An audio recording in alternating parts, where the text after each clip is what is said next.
Good morning, my friends. My name is Lama Jigme Kyatso. I am a non-sectarian Buddhist monk, teacher, and healer.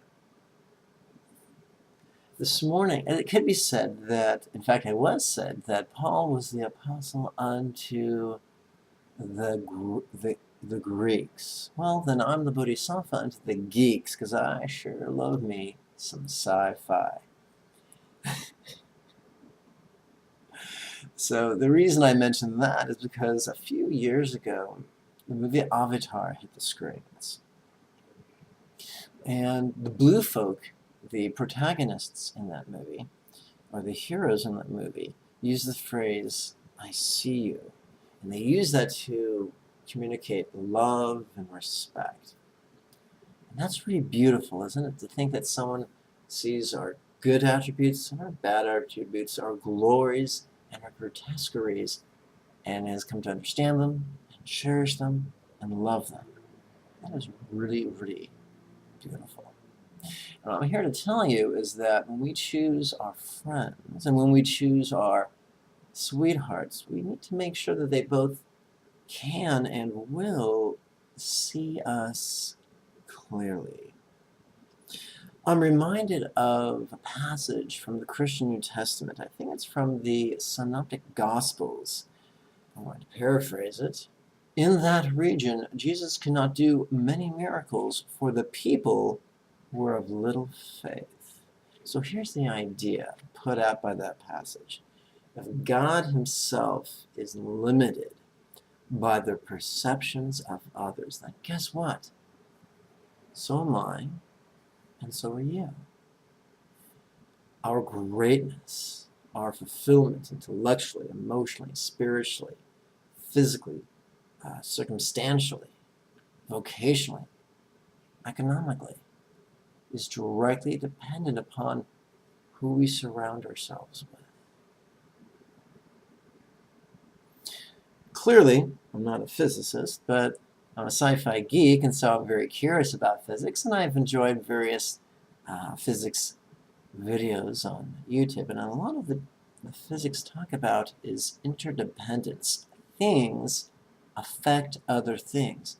Things are affected by other things. Leave an ice cube in direct sunlight on a hot day, and you'll notice a change because the sun and the heat has directly affected the ice cube. It could be said that everything is affected by everything else. Everything is affected by everything else. If not directly, then indirectly. If not overtly, then subtly. If not actually, then potentially. Everything is affected by everything else. Everything affects everything else.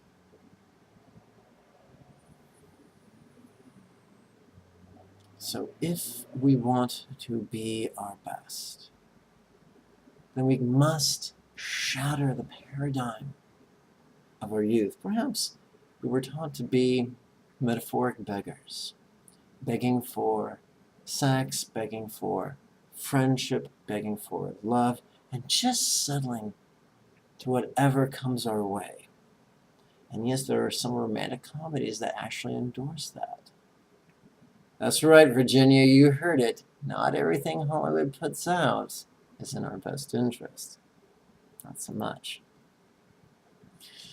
So we have to be courageous. If you're already in relationships, be they platonic or romantic, and you don't feel seen, before you leave them, talk to them and say, listen, I don't feel like you can or you choose to see me for who I am, and I really need that. They may step up. They may surprise you, but then again, they may not.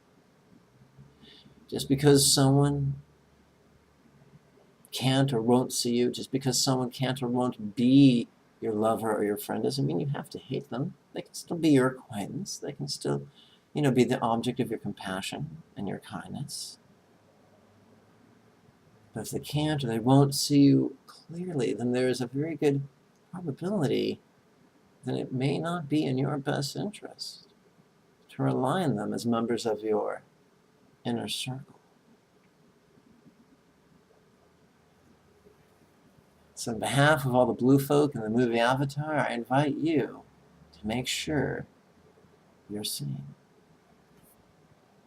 Folks, the next series of meditation classes begins in October. They'll be starting from scratch.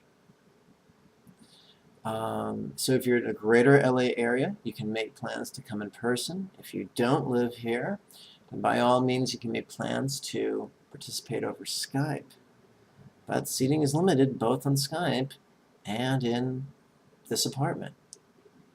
So if you're interested, contact me using the Facebook links below this video.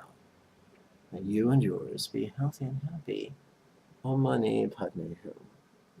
Bye-bye.